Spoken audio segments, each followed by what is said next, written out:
for right now, for this particular purpose, let's call this good to go. So at this point, the next piece of the puzzle, I want to actually see if we actually physically have the item pumpkin starter kits, okay? I'll bet you we don't. So watch this. If I actually were to search, and I go PUM, what have I got? I just have seeds, okay?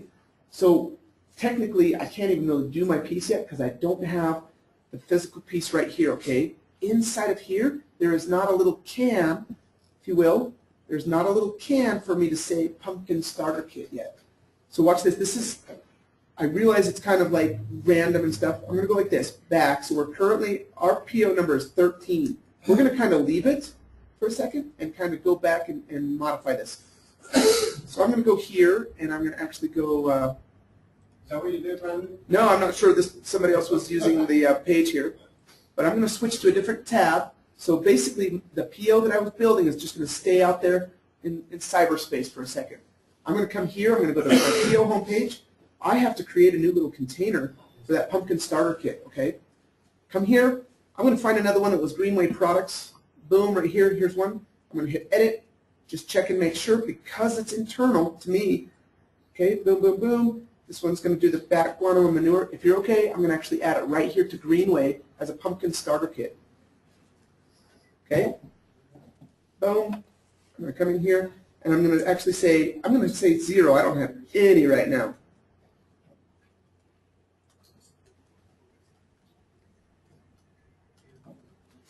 Okay, it's going to be normal. It needs a P, thank you. You can tell I don't spell very well. Okay, I don't have the correct pieces of the puzzle right here, so I'm going to say basic inventory for now. I'm going to have to flip that in a minute. I could leave, but I'm going to say this. Can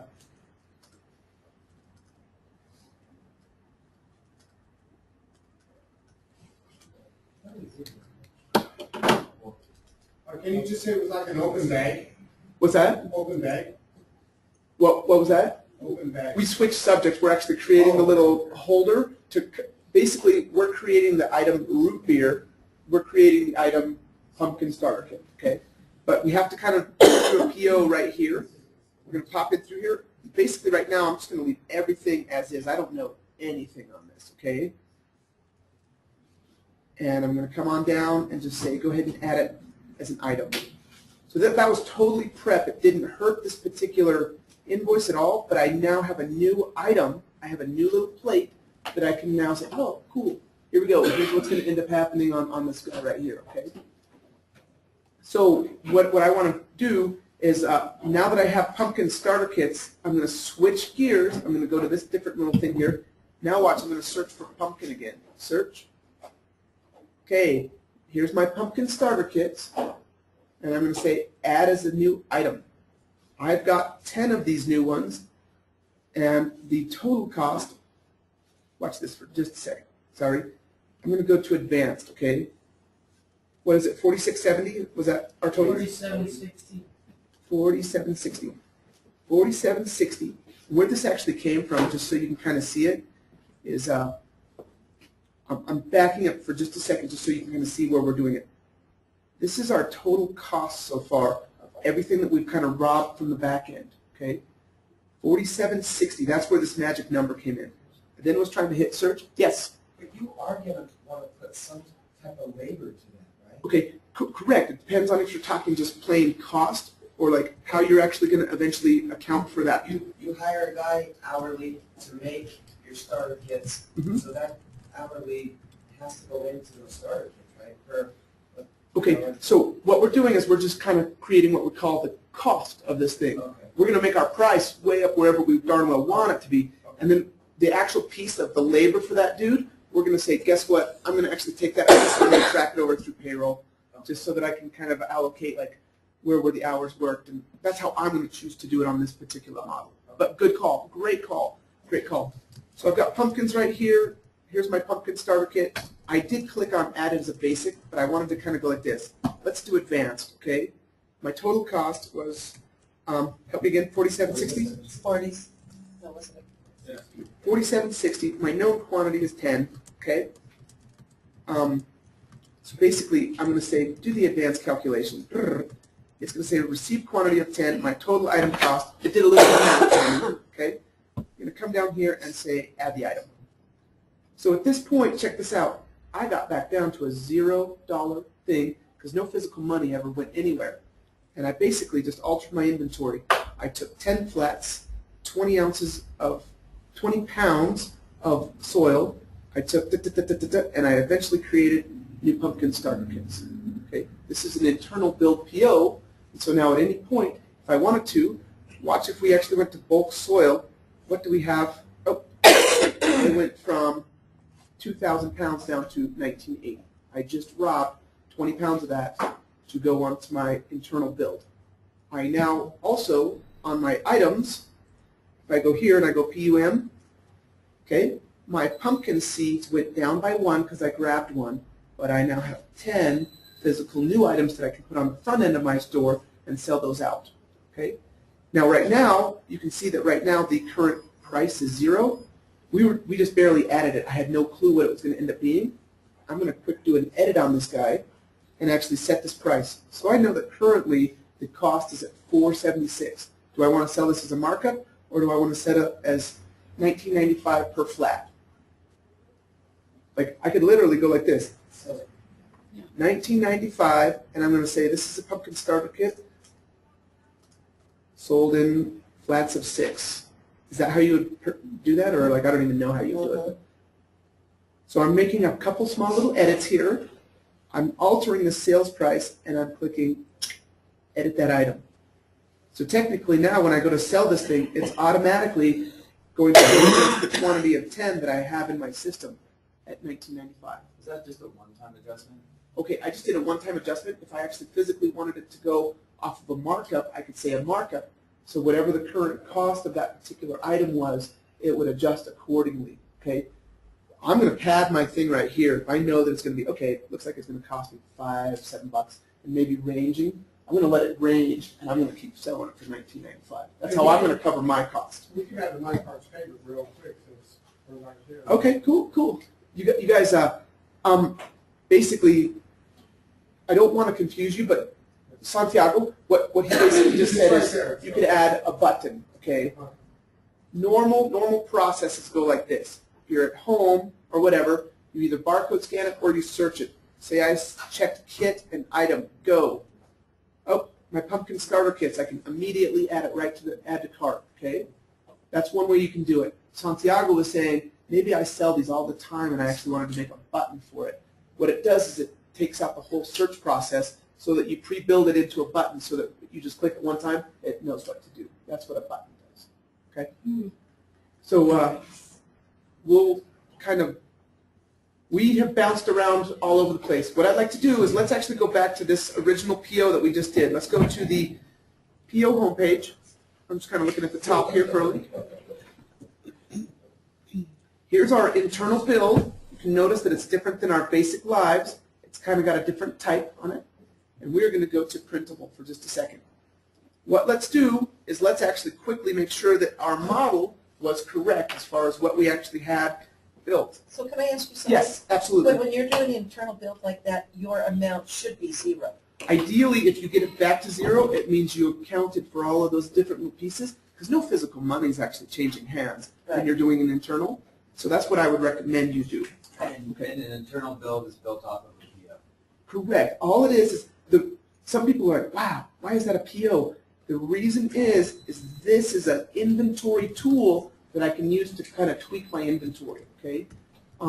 Guess what? If you eventually looked at your inventory and you thought you had 20, according to the system, and you look and you're like, oh my goodness, I only have 17, and you looked in the back and you looked here and here, at some point you have to adjust that inventory or update that inventory. We use another kind of PO called an update PO that actually modifies this inventory.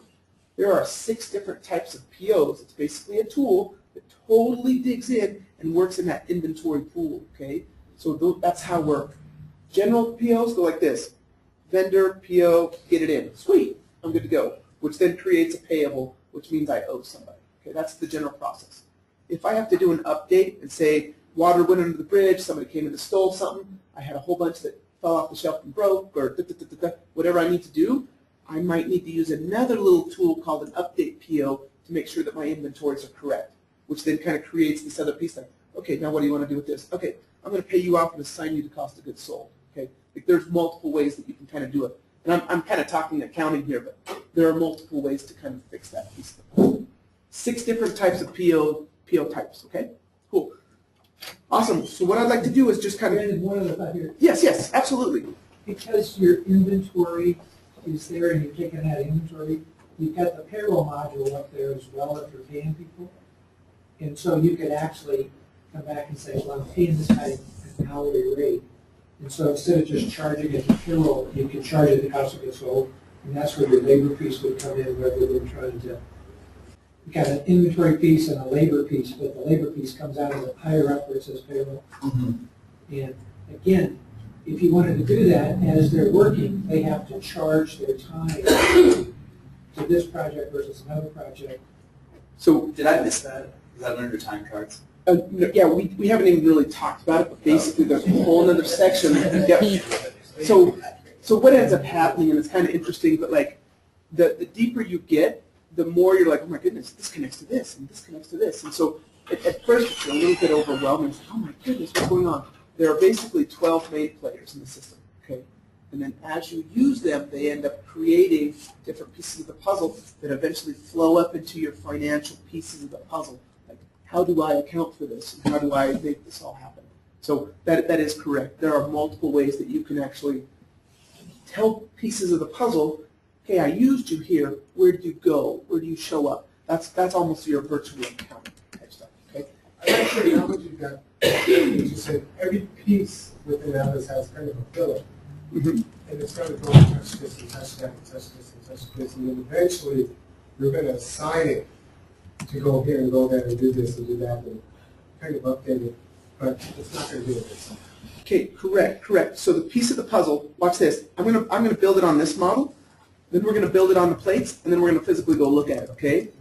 We went like this. I need a new internal build PO. I'm gonna tie it to ourselves. I'm gonna go pull out a whole bunch of different little items, tons of them, okay? And I'm gonna eventually even create some new items, okay? So this is my whole little process that I did for my PO section. Used 3 different sections. My parts inventory, my vendor, and my PO. And I eventually came up with a 0 thing, but my inventory, which basically gets shown up on my balance sheet, went up. Okay? So like that's kind of what happened in a nutshell right there. Okay? In another model of the exact same thing of what we did, I'm just going to switch right here just so you can kind of see what happens in a map version, okay? Just to kind of get me into just a plain map, I'm just going to go like this. Help. And I happen to have like a bigger one here so it's just the map all by itself kind of blown up. Okay, what we did here was we said like this, us as a vendor, internal PO, positive, like taking, we created some new ones. And so that's our basic flow right here to the map model, okay? If we actually switched into our physical model as far as what goes on inside of the pieces of the puzzle, let's talk about what we have right here, okay? Sherry, what's the first thing we had for this PO? All the main information. All of the main, which also says I need a potential spot to hold some stuff. Okay, line items. How many of these did we have? 5.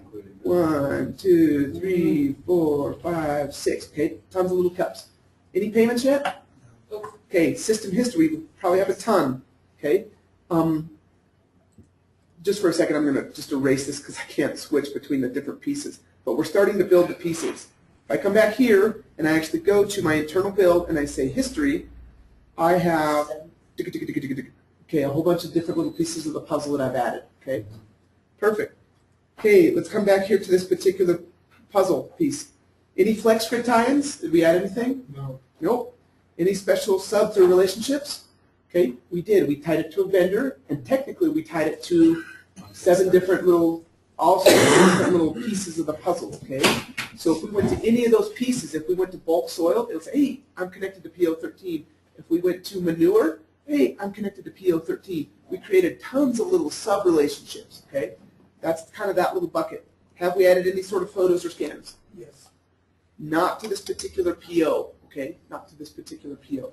So there, technically this PO has nothing right now. So if I come back here, it has nothing in my photo gallery. There's nothing in there. If I wanted to, let's say that I wanted to physically add a piece of documentation. A receipt. Yeah, so say for instance some sort of a, and just I'm going to find something real quick here that kind of looks like a receipt. Let's pretend that this was the receipt that I actually added for him, okay? Click here, add it as a photo. Then this would basically create a little entry in that photo bucket for that PO, okay? So here's its new little deal. So now if I actually go to the PO, it technically has a little piece of the puzzle, and pretend that this was actually a real live invoice for that particular piece, okay? Everything happens in interesting ways. I'm going to show you one more piece of the puzzle, okay? Watch this. We were in our world, we tied a PO to headquarters. Let's say that POs were right here in the yellow. Okay, we created one. Let's call it this guy right here, which was 13. We added tons and tons and tons of data. This is all the cups and buckets. And then over time, have we paid for it? When did it start? What's going on? This is virtually what's happening in a nutshell, but over and over and over and over. Most of what you do is you just start building and kind of do stuff, but it's technically putting it into those different little levels or categories where things are stored, and then we can eventually get back to it if we need to for accounting. Okay? Perfect. Awesome. Well, I've kind of been talking. I need to kind of get some water or something. You guys want to take a little break time? That's great. Let's do a quick little break time.